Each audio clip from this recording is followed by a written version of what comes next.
All right, why else do we care about these marginal choices?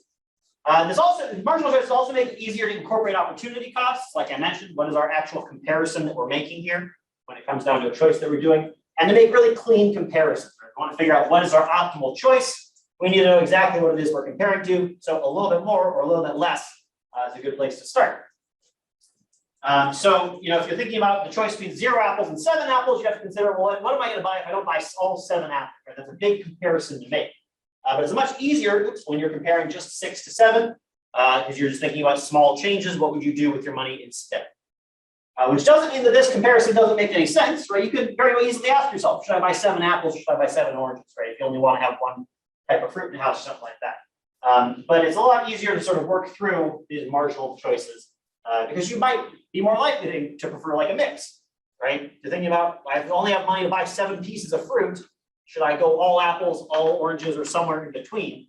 That's a useful comparison to be able to make.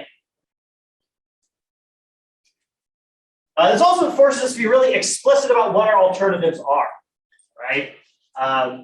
We really have to, it makes it a lot easier to state what our alternatives are, right? The alternative to 7 apples is 6 or 8. The alternative for going to 7 to 0, you have to think about the long list of other things you could be buying instead, rather than just a big, small little hop. All right. I keep going on with benefits here. Marginal thinking also makes it way easier to consider efficiency. So remember we talked about efficiency last time. So efficiency, to recap, is when marginal benefit equals marginal cost from society's point of view. Right? When the marginal benefit, when how much better society as a whole is made by this particular unit, is equal to the additional cost, the additional resources used by society by making this one additional, right? When those two things are equal, that means that we are using our resources as efficiently and effectively as possible, right? There's no other way to arrange our resources that would provide more benefit using the same resources. And similarly, there's no way to provide that amount of benefit using other resources, right? We are efficiently using what we can to get what we have. And so efficiency is all about asking, is the benefit of this unit greater than its cost, which is a marginal question at its core. Right? If there are still some units out there that could be made for which the marginal benefit is greater than the marginal cost but aren't, that is inefficient. Right? If there's any sort of restriction going on, and that could be, governmental policy not allowing something to happen. It could be big companies preferring to have something that's going to make their own profits higher as opposed to making a more efficient use of resources. It could be excluding certain groups of people from markets, whatever it is. As long as there's some units that could be made for which the marginal benefit is greater than the marginal cost but are not, then that is an opportunity for a more efficient use of resources that is not being done. Similarly, if there are units that are being made but for which the marginal cost is greater than the marginal benefit, that is also inefficient, right? Or if there's an arrangement of stuff where a unit is going to somebody who does not value it as much as somebody else who's not getting it, then that is also inefficient. We can sort of walk ourselves through this efficiency step, thinking about this with surplus in our marginal way. So let's imagine that we're talking about this market here. Right? Here's supply, here's demand. Okay, and let's imagine we're starting. This market has just sort of popped into existence, and nobody's actually selling or buying anything yet. Right? So we're at 0 right now. We know where the equilibrium is, but for the moment, nothing's actually happening. Right? No sales are being made. And then the floodgates open. So we're going to see what's going to happen as sales start to get made. So the first thing we can ask is, what is the benefit to society? What is the economic surplus produced by having seller A down here sell a unit to buyer B, right? We're talking about one unit being made and sold. We can ask ourselves, what is the benefit that society gets as a result? So first of all, where is the marginal benefit of this unit being sold? Where's the benefit? So yeah. I'll guess B. Yeah, it's right here at B, right? So the marginal benefit of the unit being sold is whatever benefit the consumer gets out of it, which is right here, right? Because there's the consumer who's buying it. Here's how much value they're going to get from it. And we can find their marginal benefit by following the B point all the way over here to the left. Hope you can guess at this point where the marginal cost is. At A, right, here's the producer or supplier. They have to make this unit and to sell it to the other person. So here's their marginal cost, because that's where they are on the supply curve, and here's the cost that they are incurring. So the benefit to society is the difference between that marginal benefit and the marginal cost. Here's how much better off society was made. Here's how much it costs society in terms of resources that could have been spent on something else. So the distance between them from here to here is the additional economic surplus provided to the economy, the society, as a result of this sale happening, as opposed to it not happening. Right? Clearly, there's a benefit to generate here, right? The marginal benefit here is higher than the marginal cost. So if this sale doesn't happen, that is not efficient, right? We are not efficiently using our resources because there's an improvement we could have made, but didn't. So let's represent this. Right, so here's the here's the consumer surplus. Here's how much benefit the consumer got out of it. Here's how much they paid. And then here's the producer surplus. Right? Here's how much they got paid as a producer. Here's how much they used in terms of resources. Right? And you'll notice, okay, if we add these two things up, right, that is, of course, the distance between the marginal benefit and the marginal cost. Now, from society's point of view, it does not care where this P line is. Right? Let's imagine that the price was something different. Let's imagine we're talking about the exact same sale happening. We got point B right there, we got point A right here. So let's imagine that the price was down here for some reason, right?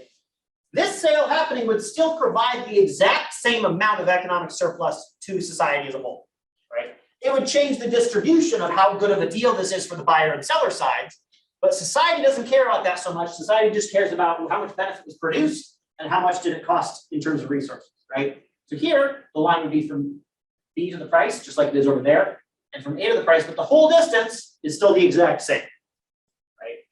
The price is going to tell us how things are allocated in terms of who's getting a good deal, but in terms of using our resources, that's what efficiency really cares about, and we're getting the same thing either way.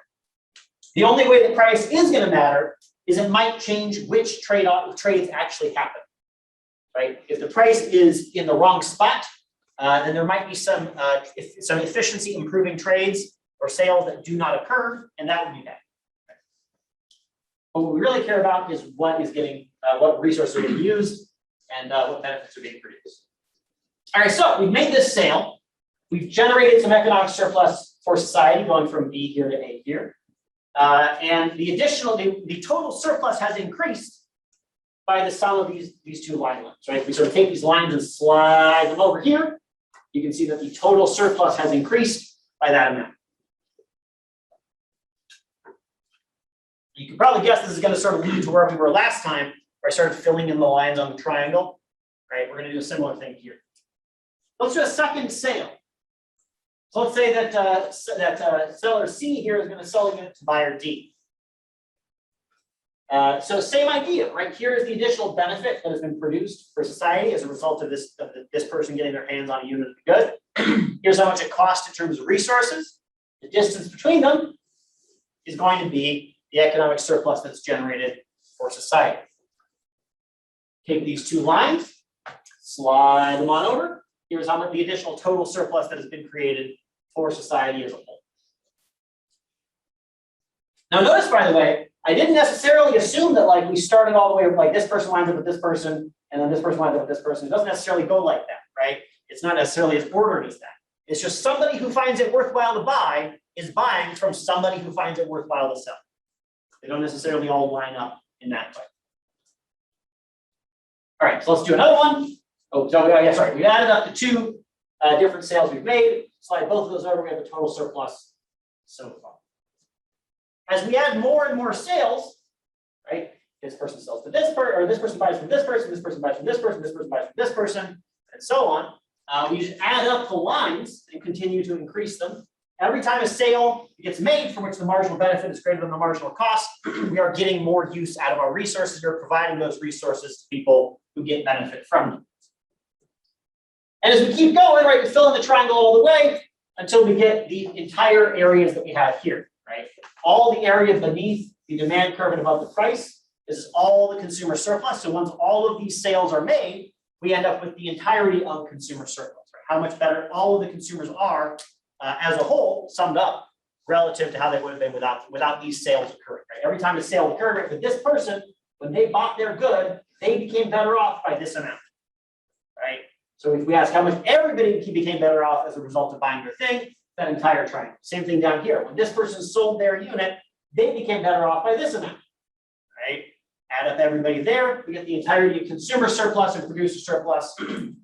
And since every time we did that, we were adding to the total surplus that was being generated for society as a whole, we end up with this big triangle that represents total surplus, which is just the consumer surplus and producer surplus added together.